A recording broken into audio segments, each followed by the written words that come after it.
is a bit of Hollywood in Ohio. In fact, in some ways, there's a lot of Hollywood in our area. So when we found out that a couple of sons of Hollywood icons were here for a special event, we knew it would be a wonderful story for My Ohio with Leon Bibb. So Leon, this story is about some of the biggest stars Hollywood has ever produced. Some of the big ones indeed. This is a story of Humphrey Bogart and Lauren Bacall and Tyrone Power. Man, how their work touched my heart. Still does. So come along with me, cause we're going Hollywood.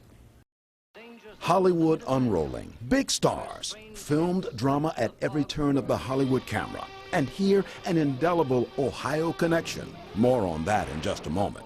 Two who starred in this 1945 film, Humphrey Bogart and Lauren Bacall, actually met and fell in love on the movie set of To Have and To Have Not.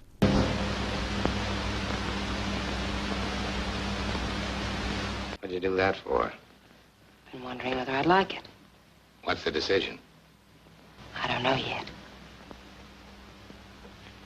After that, the two came here to the rolling hills near Mansfield, Ohio. So their son, Steve Bogart, is here. He and the son of the late Hollywood icon Tyrone Power are near Mansfield for a special fundraiser. They were really Hollywood people, and but they loved the Midwest as well. Malabar Farms, now a state park. Years ago, when novelist Louis Bromfield owned it, his friendship with so many Hollywood stars brought them here. So two sons of Hollywood are here to help raise money to restore the historic farmhouse, where dozens of stars stayed. Among them, Tyrone Power, also a huge star.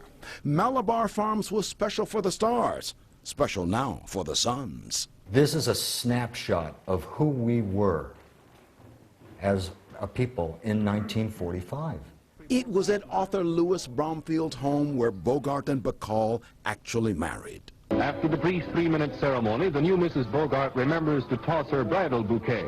As my mother said, somebody had visited Malabar and saw that the beds were separate, and asked my mother what they did. And my mother said, we pushed them together. Now a state park, the Malabar Farmhouse needs restoration. So there is a fundraising effort.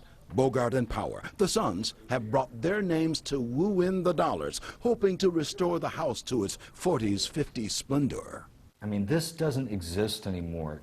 When you let something like this go, you are cutting off our history. The sons will meet the public as all cherish this house and its ties to the golden days of Hollywood. The goal is to restore the old house. It's a snapshot of history that you can't see anyplace but here. And so it's really important that we save this treasure, because if we don't, we can't replace it. June 1st, 2nd, and 3rd, Tyrone Power Jr. and Steve Bogart will walk where their parents walked.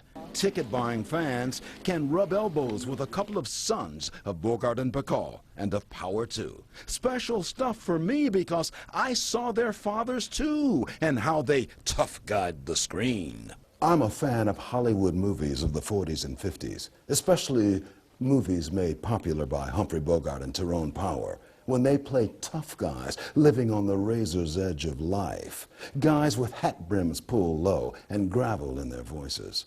So question to the sons of Bogart and Power, in real life, were your fathers tough guys? No, he really wasn't. He loved to have fun. He had a great sense of humor. He loved his work, and he was a swashbuckler kind of guy, but he wasn't a tough guy, no, not at all. He liked to have fun, he liked to drink with the guys and laugh, and he's just a regular guy. Humphrey Bogart and Tyrone Power are gone. Lauren Bacall is now 88. Film keeps them all with us. Their sons tell stories of the other sides of the stars' lives. Story also of Malabar Farms, which was a get-away-from-it-all haven when Power and Bogart and Bacall came calling. Humphrey Bogart died in 1957 when his son was 8 years old. Tyrone Power died in 1958, just 6 weeks before his son was born. But the stars' images are still before us on film. Lauren Bacall lives comfortably.